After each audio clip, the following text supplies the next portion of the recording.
بسم اللہ الرحمن الرحیم الحمد للہ رب العالمین والصلاة والسلام علی اشرف الانبیاء وسید المرسلین خاتم النبیین محمد وعلی آلہ وأہل بیت وصحبہ اجمعین اما بعد فقد قال اللہ تبارک وتعالی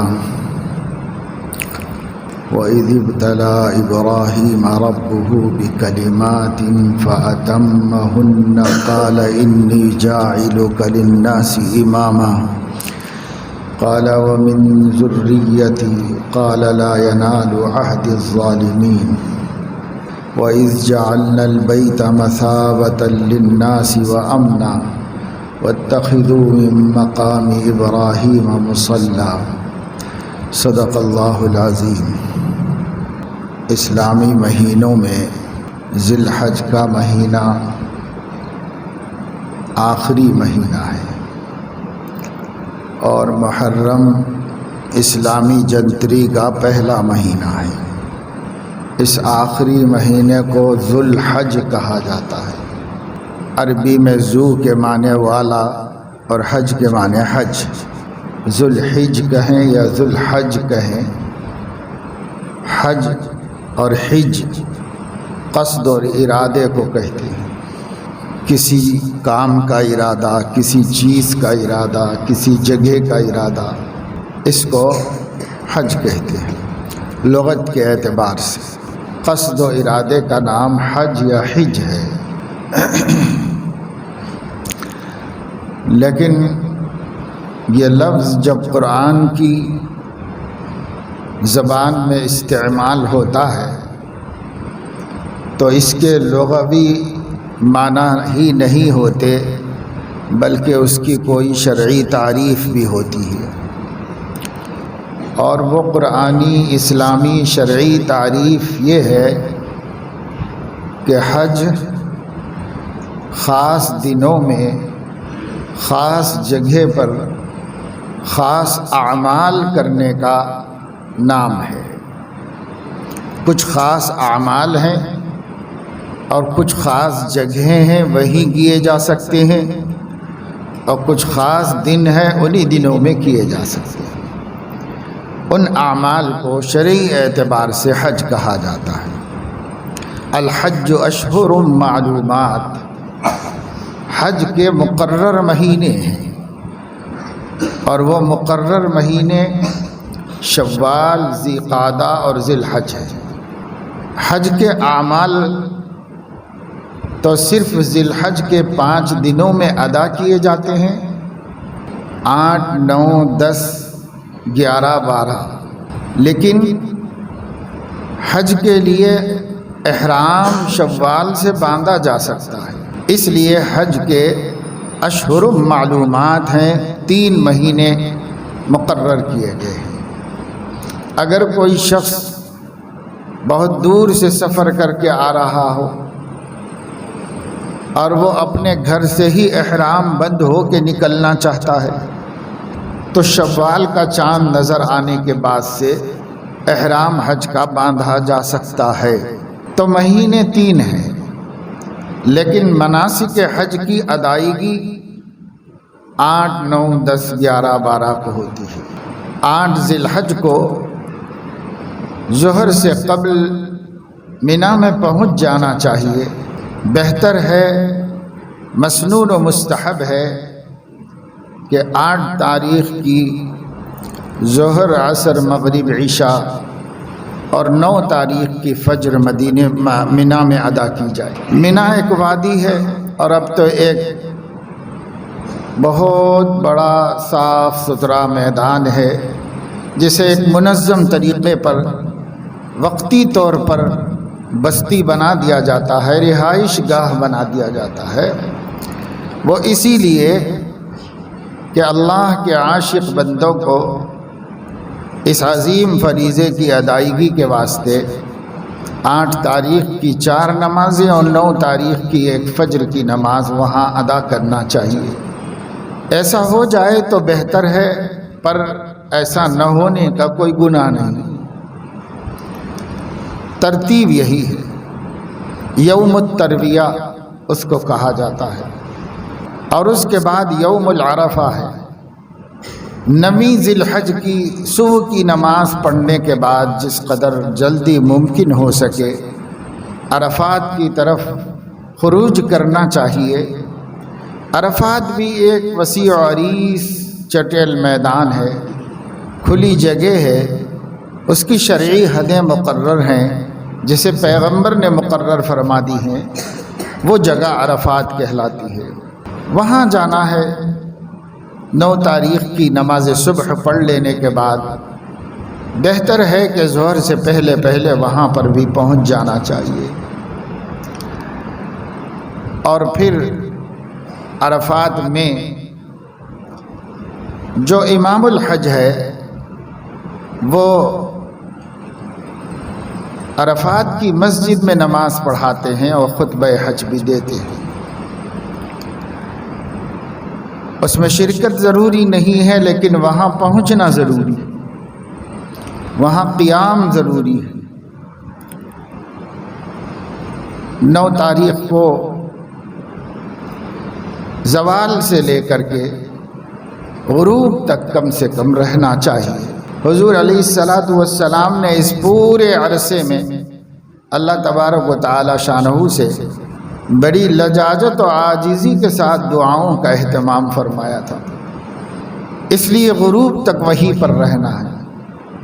جب تک آفتاب غروب نہ ہو جائے کوئی زائر حج وہاں سے نکل نہیں سکتا، وہیں پر رہنا ضروری ہے۔ حکومت بھی بندوبست کرتی ہے کہ کوئی غلطی سے نکل نہ پڑے، اس لیے اس کو روکا جاتا ہے۔ اور دوسرے یہ ہوتا ہے کہ جو امام الحج ہے اس سے پہلے کوئی کام نہیں کیا جاتا، جیسے نماز میں نماز کے امام سے پہلے کوئی کام نہیں کیا جاتا ہے، اس لیے حکومت اس کو یقینی بناتی ہے کہ سب سے پہلے امیر الحج عرفات سے نکلیں، اور ان کے نکلنے تک کوئی حاجی نہ نکلے، کیونکہ وہ ان کا تابع ہے۔ اب چاہے حاجیوں کو پتہ چلے نہ چلے اس سے کوئی مطلب نہیں ہے، لیکن امام پہلے وہاں سے نکلے گا اور پھر اس کے بعد حاجی ان کے پیچھے نکلیں گے وہاں سے۔ ایک خاص عمل یہ بنا دیا اللہ رب العزت نے کہ اس دن کی مغرب کی نماز عرفات میں نہیں ہو سکتی، اسے مزدلفہ میں ادا کرنا ہوگا۔ تو غروب کے بعد جب نکلیں گے تو مزدلفہ پہنچنے تک مغرب کا وقت ختم ہو جائے گا، عام دنوں کا جو وقت ہے وہ ختم ہو جائے گا، لیکن اس دن کا وقت وہی ہے، جب پہنچ جائیں اسی وقت مغرب ہے۔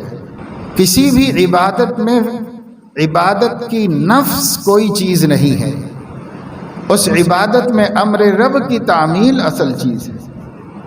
اسی وجہ سے کہیں کہیں اللہ تعالیٰ ریگولر عمل کو بدل دیتے ہیں، یہ بتانے کے لیے کہ یہ عمل بھی کوئی چیز نہیں ہے نجات کے واسطے، اصل تو میرے حکم کی تعمیل ہے، وہ اصل چیز ہے نجات کے واسطے، اس لیے بدل دیتے ہیں کہیں کہیں اللہ رب العزت۔ یہاں بدل دیا مغرب کا وقت کہ اب اس وقت ہی کے بندے بن کے نہ رہ جاؤ، اللہ کے بندے بنے رہو۔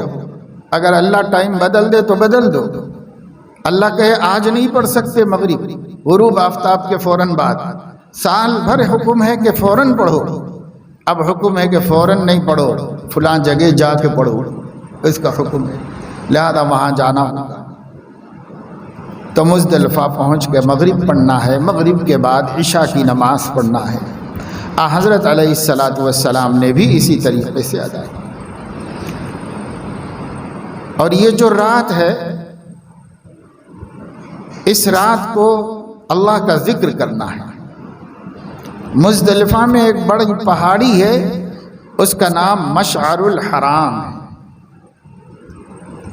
اس پہاڑی کے پاس فاذکروا اللہ عند المشعر الحرام، مشعر حرام کے پاس اللہ کا ذکر کرو۔ واذکروہ کما ھداکم وان کنتم من قبلہ لمن الضالین، پہلے تم گمراہ تھے، اللہ نے تمہیں ہدایت دی، اس لیے اللہ کو یاد کرو، شکریہ ادا کرو، تسبیح و تحمید کرو، تمہیں اللہ نے گمراہی کے بعد ہدایت عطا فرمائی۔ اس کا شکر وہاں ادا کرنے کے لیے ذکر اللہ میں مشغول رہنا چاہیے صبح تک، اور صبح کی نماز پڑھ کے وہاں سے پھر منا کی طرف واپسی کا سفر شروع ہوتا ہے۔ حضرت علیہ الصلاۃ والسلام نے عورتوں کو مستحب وقت سے پہلے بھی بھیج دیا تاکہ وہ لوگ بھیڑ بھاڑ سے بچ کے پہلے پہنچ کر آرام سے اپنی جگہ پر ٹھہر جائیں، اور عورتیں کمزور ہیں اس لیے ان کو زیادہ تکلیف نہ پہنچنے پائے، اور بچے بھی جا سکتے ہیں۔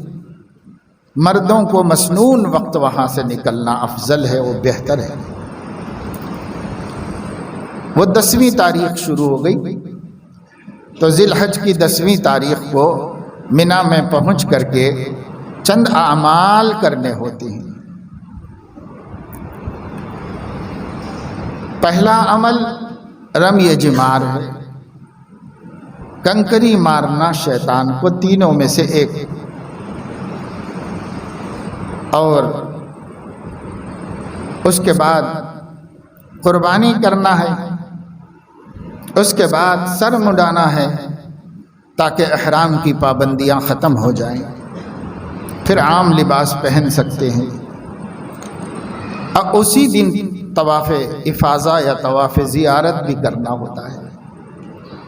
بہتر ہے جیسے قربانی پہلے دن اولا و افضل ہے، اسی طریقے سے طواف افاضہ بھی پہلے دن اعلیٰ اور افضل معاملہ ہے، لیکن جتنے قربانیوں کے دن ہیں اتنے ہی طواف افاضہ کے بھی دن ہیں،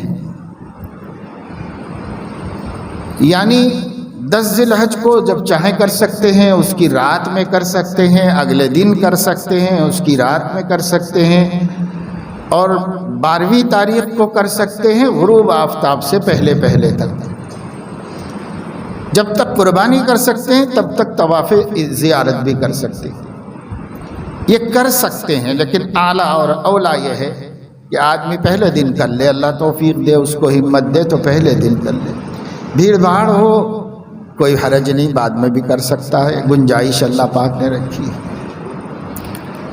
یہ کام کرنے ہوتے ہیں 10 تاریخ کو، اور ان کاموں میں مختلف احادیث کی روشنی میں امام اعظم ابو حنیفہ رحمہ اللہ نے ترتیب کو واجب قرار دیا ہے کہ ترتیب سے کرنا ہوگا، پہلے رمی کرنی ہوگی، پھر اس کے بعد قربانی کی جائے گی، پھر حلق کیا جائے گا، 3 عملوں میں ترتیب ہوگی۔ طواف کا تو ٹائم ہے جب چاہے کر سکتے ہیں، یہ 3 کام 10 تاریخ کو ترتیب کے ساتھ ادا کیے جائیں، یہ واجب ہے۔ بعض احادیث سے معلوم ہوتا ہے، بخاری شریف وغیرہ کی، کہ حضور علیہ السلام نے کسی بھی غلطی اور آگے پیچھے کرنے والے کو فرمایا تھا افعل ولا حرج، ٹھیک ہے چلو جو ہو گیا کوئی حرج نہیں، ٹھیک ہے کوئی حرج نہیں۔ تو اس سے بعض حضرات نے یہ سمجھا کہ آگے پیچھے جیسے چاہے کر سکتے ہیں، لیکن یہ اس لیے صحیح نہیں ہے کہ اس کے اندر ترتیب کو صحابہ کرام نے بھی لازم رکھا ہے، اور حضرت عبداللہ ابن عمر رضی اللہ عنہما جو سب سے زیادہ حج کے احادیث بیان کرنے والے اور حج کے طریقوں کو سب سے قریب سے دیکھنے والے اور سب سے زیادہ وثوق سے بیان کرنے والے ہیں، ان کا فتویٰ بھی یہی ہے کہ ترتیب سے کرنا چاہیے، بے ترتیب نہیں کرنا چاہیے۔ اب رہ گیا یہ کہ اللہ کے نبی نے اجازت دی ہے، تو اس کو فقہا فرماتے ہیں یہ تشریع کے وقت کی ترخیص ہے۔ کیا مطلب؟ جب شرعی احکامات نئے نئے بن رہے ہوتے ہیں اس وقت میں غلطی کرنے والوں کی رعایت کی جاتی ہے۔ چونکہ پہلا حج تھا، احکام ابھی سامنے آتے جا رہے تھے اور لوگوں سے غلطیاں ہو رہی تھی، تو اگر حضور علیہ السلام ہر ایک سے اس کا کفارہ کراتے تو بہت مشکل ہوتا، اس لیے پہلا سال تھا معافی کر دی کہ معاف ہے، اجازت ہے، پہلے سال آپ نے ان کو معاف کر دیا۔ دوسری بات یہ ہے کہ صحابہ کا پریشان ہو کر آ کے سوال کرنا کہ ایسی غلطی ہو گئی ہے یہ خود اس بات کا ثبوت ہے کہ انہیں سکھایا یہی گیا تھا کہ ایسا نہ کریں. اب ڈر گئے اور آ کے پوچھا کہ ایسا ہو گیا، ورنہ ان کو خود کیسے پتا چلتا، وہ خاموش رہتے اپنی اپنی جگہوں پر، الٹا پلٹا کرتے رہتے.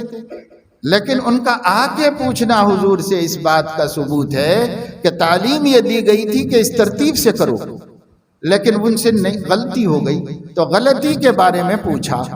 البتہ غلطی پر حضور علیہ السلام نے ان کے لیے دم کو لازم نہیں کیا بلکہ معاف کر دیا اس دن. تو وہ اس سال کی معافی تھی، وہ ہمیشہ کی معافی نہیں. جیسے ایک چھوٹی بکری کو قربانی دے دینے کی حضور علیہ السلام نے عید کے دن اجازت دی تھی جن کے پاس ایک بچہ تھا اور ایک بکری تھی. انہوں نے یہ سوچ کر کے کہ بہت سے لوگوں کے گھر میں کھانا نہیں بنا ہے، قربانی کر کے گوشت بھیج کے نماز پڑھنے جائیں گے، لہذا انہوں نے قربانی کر دی اور گوشت بھیج دیا گھروں میں. اب نماز کے لیے اللہ کے نبی صلی اللہ علیہ وسلم بھی نماز کو جا رہے تھے، یہ کس کی قربانی ہو گئی بھائی؟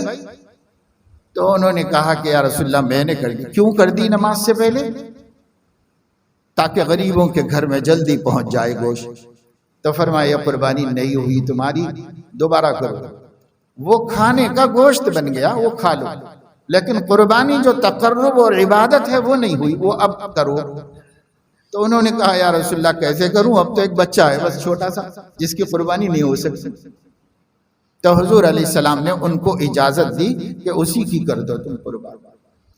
لیکن امت میں کوئی بھی اتنی عمر کے بچے کی قربانی کا قائل نہیں ہے. وہ یہ کہتا ہے کہ ایک مجبوری میں نبی نے اجازت دی تھی، یہ خصوصی اجازت دی تھی، یہ شریعت نہیں، خصوصی اجازت تھی نبی پاک صلی اللہ علیہ وسلم. تو اس طرح احکام ہوتے ہیں. حدیثیں پڑھنے سے دین نہیں سمجھ میں آتا، حدیثوں کو علماء سے سمجھنا پڑتا ہے، تب جا کر دین سمجھ میں آتا ہے. اس لیے حضرت عبداللہ ابن مبارک رحمہ اللہ جیسے محدث نے فرمایا ان ھذا الحدیث دینکم فانظروا عمن تأخذون دینکم. لوگوں یہ حدیثیں تمہارا دین ہے، ذرا غور کر کے کس سے لے رہے ہو دین؟ اپنا دین معتبر ذریعوں سے لے رہے ہو یا جو کہہ رہا ہے اس سے لیتے چلے جا رہے ہو؟ تو خود محدثین نے حدیث لینے کا یہ ادب بتایا کہ جو ماہر حدیث ہو اس سے علم لو.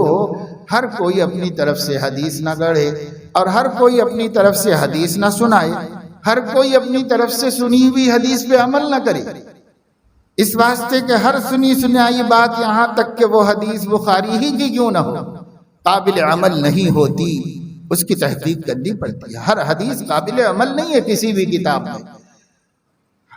کسی بھی حدیث کی سند کا صحیح ہونا اس حدیث پر عمل کرنے کے لیے ضروری نہیں ہے. بہت سی صحیح حدیثیں ناقابل عمل اور منسوخ ہیں اور ان پہ عمل نہیں کیا جاتا ہے، اس لیے اسے جاننے کی ضرورت ہوتی ہے. بہرحال یہاں علماء نے یہی تحقیق فرمائی. تو یہ کام ترتیب سے کرتے ہیں حجاج کرام، اور اس کے بعد اگلے دن شیاطین کو کنکر مارنے پڑتے ہیں جس کو رمی جمار کہتے ہیں. پھر 12ویں تاریخ کو بھی یہ عمل کرنا پڑتا ہے، اور مینا میں رہ کے کرنا کچھ بھی نہیں ہے، وقت پہ نماز پڑھنا ہے، اور جب وقت ہو جائے وہاں جا کر پہلے دن مسنون یہی ہے کہ زوال تک رمی نہ کی جائے، زوال کے بعد رمی کی جائے. لیکن اب رش بہت زیادہ ہو جانے کی وجہ سے سعودی عرب کے علماء نے مختلف فقہا کی تحقیقات کو سامنے رکھ کر تینوں دن کسی بھی وقت رمی کرنے کا فتویٰ دیا ہے.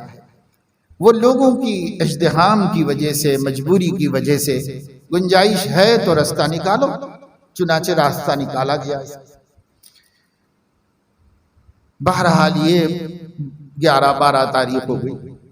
تو یوں 8, 9, 10, 11, 12 یہ ایام حج ہے. اذکروا اللہ فی ایام معدودات، یہ اللہ تعالیٰ نے ایام بھی مقرر کر دیے، اشہر بھی مقرر کر دیے، اور مقامات بھی مقرر کر دیے کہ آدمی کو اپنے اپنے جگہوں میں کوئی حج نہیں کر سکتا، سب کو مکہ مکرمہ پہنچنا پڑتا ہے، وہیں پر ہو سکتا ہے حج. پھر مکہ مکرمہ میں ایک کے بعد ایک جگہ پر جانا اور وہاں سے لوٹ کے آنا، اور یہ ترتیب۔ تو مکہ مکرمہ، حرم محترم، مینا، مزدلفہ، عرفات، یہ سب جگہیں ہیں۔ اب آپ کو سمجھ میں آئے گا کہ حج کی تعریف کیا ہے شریعت اسلامی میں۔ خاص مہینوں میں، خاص دنوں میں، خاص مقامات پر خاص اعمال کرنے کو حج کہتے ہیں۔ ہر چیز ایک اپنی خصوصیت رکھتی ہے، انفرادیت رکھتی ہے ہر چیز، اس لیے وہ سب خاص خاص خاص کر دیا اس کو۔ ورنہ لغت میں حج کہتے ہیں کسی جگہ جانے کا۔ آپ اگر ارادہ کریں کہ مجھے دبئی جانا ہے، اس کو بھی لغت میں حج کہتے ہیں۔ ہر قصد و ارادے کو حج کہتے ہیں، لیکن شریعت میں نہیں کہتے۔ شریعت میں حج کے معنی ہے خاص دنوں میں، خاص جگہ پر خاص اعمال کا ارادہ کرنا حج کہلاتا ہے۔ بہرحال یہ وہ مہینہ ہے جو سعودی عربیہ میں وہاں کے افق اور وہاں کے چاند کے ظاہر ہونے کے اعتبار سے شروع ہو گیا، اور اس کے مطابق لوگ اعمال کرنے میں مشغول ہو گئے۔ مہینہ جو حج کا ہے، جس کو ذو الحج کہتے ہیں، اس مہینے کی بھی بڑی فضیلت ہے۔ ایک تو حجاج کو حج کرنا ہے، وہ حاجیوں کے ساتھ خاص ہے، اور ایک ہے خود اس مہینے کے فضائل جو پوری امت کے مسلمانوں کے لیے ہے، عام ہے، سب کے لیے فضائل ہے۔ پہلے تو اس کی نسبت کے ایک عظیم عبادت، اسلام کا آخری اور تکمیلی رکن حج ہے۔ 5 ارکان اسلام کے سب کو پتہ ہے۔ پہلا اسلام کا رکن ہے شہادتین کا پڑھنا، اشہد ان لا الہ الا اللہ واشہد ان محمدا عبدہ ورسولہ، یا واشہد ان محمد رسول اللہ۔ اس کو شہادتین کہتے ہیں، یعنی 2 گواہیاں۔ 2 گواہیاں یہ اسلام کا 5 ارکان میں سے پہلا رکن ہے۔ یہ گواہیاں دینا ہے مومن کو بھی، یہ عمل ہے، یہ ایمان نہیں ہے۔ ایمان میں حضور نے ذکر نہیں کیا اس کو، یہ اعمال میں ذکر کیا حضور علیہ السلام۔ حدیث جبرائیل میں ہے کہ جب جبرائیل نے پوچھا مل ایمان، ایمان کیا ہے، تو حضور علیہ السلام نے فرمایا ان تؤمن باللہ وملائکتہ وکتبہ ورسلہ والیوم الآخر والقدر خیرہ وشرہ ومرہ من اللہ تعالی والبعث بعد الموت۔ تو انہوں نے پوچھا مل اسلام، اسلام کسے کہتے ہیں؟ تو حضور علیہ السلام نے فرمایا ان تشہد ان لا الہ الا اللہ وان محمد رسول اللہ وتقیم الصلاة وتؤتی الزکاة وتصوم رمضان وتحج البیت ان استطعت الیہ سبیلا۔ یہ حضور علیہ السلام نے اسلام کے بارے میں فرمایا۔ تو شہادتین یعنی اشہد ان لا الہ الا اللہ واشہد ان محمدا عبدہ ورسولہ، جس کو عرف عام میں ہم لوگوں نے کلمہ شہادت یا دوم کلمہ یا دوسرا کلمہ کہتے ہیں، یہ کلمہ عبادت میں داخل ہے، یہ اعمال اسلام میں داخل ہے۔ پہلی بات یہ بیان فرمائی، دوسری فرمائی نماز پڑھنا، اور تیسری فرمائی زکوٰۃ ادا کرنا، چوتھی چیز رمضان کے روزے رکھنا، پانچویں چیز وَتَحُجَّ الْبَيْتَ إِنِ اسْتَطَعْتَ إِلَيْهِ سَبِيلًا۔ اگر تو وہاں تک پہنچ سکتا ہے تو حج کا قصد کرنا، اس عبادت کا ارادہ کرنا، وہاں پہنچ کر مناسک حج ادا کرنا۔ یہ سب سے آخر میں فرض ہوا ہے، اس لیے اس کو آخری اور تکمیلی رکن اسلام کہتے ہیں۔ تو یہ ایک عمل ہے جو وہی کر سکتا ہے جو وہاں پہنچ سکتا ہے، ان استطاعت الیہ سبیلا۔ حضور علیہ السلام نے ایک دن اعلان فرمایا جب جبرائیل نے حج کی فرضیت لائی، تو یا ایھا الناس قد فرض علیکم الحج فحجوا، لوگوں اللہ رب العزت نے تمہارے اوپر حج فرض کر دیا ہے، اب حج کیا کرو حج۔ تو ایک صحابی کھڑے ہوئے اور انہوں نے عرض کیا خوشی کے مارے، افی کل عام یا رسول اللہ، اے اللہ کے رسول کیا ہر سال حج فرض ہے؟ کیونکہ یہ صحابہ کے لیے بڑا خوشی کا عمل تھا اور بڑا جوش و جذبے کا عمل تھا۔ کیا ہر سال فرض ہوا ہے؟ آپ نے جواب نہیں دیا، انہوں نے دوبارہ پوچھا، انہوں نے سے بارہ پوچھا، آپ خاموش رہے۔ جب وہ چپ ہو گئے تو آپ نے سر اٹھا کر فرمایا میں جب کوئی بات بیان کیا کروں اس کو اسی طرح سن لیا کرو، اسی طرح قبول کر لیا کرو، اس لیے کہ بسا اوقات تمہارے پوچھنے سے اگر اللہ تعالی اس کو نافذ فرما دے تو پھر تمہارے لیے ہی مشقت ہو جائے۔ اب دیکھو ایک مرتبہ عمر بھر میں فرض ہے، کتنے لوگ ہیں جن پہ حج فرض ہے ابھی تک نہیں کی۔ کسی کو 20 سال پہلے فرض ہو گیا ہے، کسی کا 30 سال پہلے فرض ہو گیا ہے، کسی کا 15 سال پہلے فرض ہو گیا ہے۔ کوئی غریب آدمی تھا لیکن اللہ پاک نے اچانک مالدار بنا دیا، حج فرض ہو گیا ہے، اسی سال کر سکتا ہے تو اسی سال ادا کر دینا چاہیے اس کو۔ لیکن کتنے مسلمان ہیں جو حج فرض روکے ہوئے ہیں، ادا نہیں کر رہے۔ کسی کو سفر کی ہمت نہیں ہے، کوئی بال بچوں کو چھوڑ کے جانا نہیں چاہ رہا ہے، کوئی کہہ رہا ہے بیٹیاں نکاح کے قابل ہیں، کوئی کہہ رہا ہے کہ کچھ ضروری کام ہے وہ ہو جائیں، کوئی کہہ رہا ہے کہ بچے کاروبار سنبھال لیں پھر میں جاؤں گا۔ اور یہ سب عذروں میں سے کوئی عذر اللہ کے ہاں معتبر نہیں، کوئی عذر معتبر نہیں۔ یہاں تک کہ بچیوں کے نکاح کی وجہ سے اس پیسے سے حج نہ کرنے کی بھی اجازت نہیں، اس واسطے کہ اسلام نکاح میں اخراجات کا قائل نہیں ہے۔ اسلام نے کہا ہی نہیں اخراجات کرنے کے لیے، وہ اخراجات کا مصیبت تو آپ نے خود اپنے اوپر ڈال دیا، اسلام نے نہیں ڈالا ہے، اللہ رسول نے نہیں ڈالا ہے۔ اللہ رسول اللہ صلی اللہ علیہ وسلم کے بارے میں تو قرآن مجید میں اللہ رب العزت نے فرمایا ہے وَيَضَعُ عَنْهُمْ إِصْرَهُمْ وَالْأَغْلَالَ الَّتِي كَانَتْ عَلَيْهِمْ، وہ تو تمہارے اوپر سے رسوم و رواج کے بوجھ اتارنے کے لیے آئے ہیں، وہ بوجھ چڑھانے کے لیے نہیں آئے ہیں۔ جو پہلے سے چلے آ رہے ہیں اسے بھی اتار دیتے ہیں نبی، اور اتار دیا نبی نے۔ اور حجۃ الوداع میں فرمایا میں نے جاہلیت کی سب رسمیں اپنے پیروں تلے رون دی ہیں، اب کوئی مسلمان ان جاہلیت کے رسموں کو دوبارہ وجود میں نہ لائے۔ منع کر دیا تھا حضور نے، یہ اور بات ہے کہ امت لا رہی ہے ایک ایک جاہلیت کی رسم پھر دوبارہ جاری کر رہی ہے، پھر اس کو لے کے اس پہ فخر کر رہی ہے۔ تو اس کی خبر بھی حضور علیہ السلام نے دے دی تھی، اور یہ فرمایا تھا کہ دیکھو اس وقت تک قیامت قائم نہیں ہوگی جب تک کہ مسلمان جاہلیت کی ایک ایک رسم کو نکال کر کے اس پر عمل نہ شروع کر دیں۔ یہاں تک کہ طائف میں جو ایک بت تھا، جس بت کے سامنے لوگ جا کے رقص کرتے تھے، ناچتے تھے، اسے بھی دوبارہ بنایا جائے گا اور لوگ اس کے سامنے ناچیں گے، تب جا کر قیامت قائم ہوگی۔ تو یہ دوبارہ شرک پر جائے گی، یہ امت دوبارہ جاہلیت قدیمہ پر جائے گی، اور حضور علیہ السلام نے اس کی خبر دی ہے۔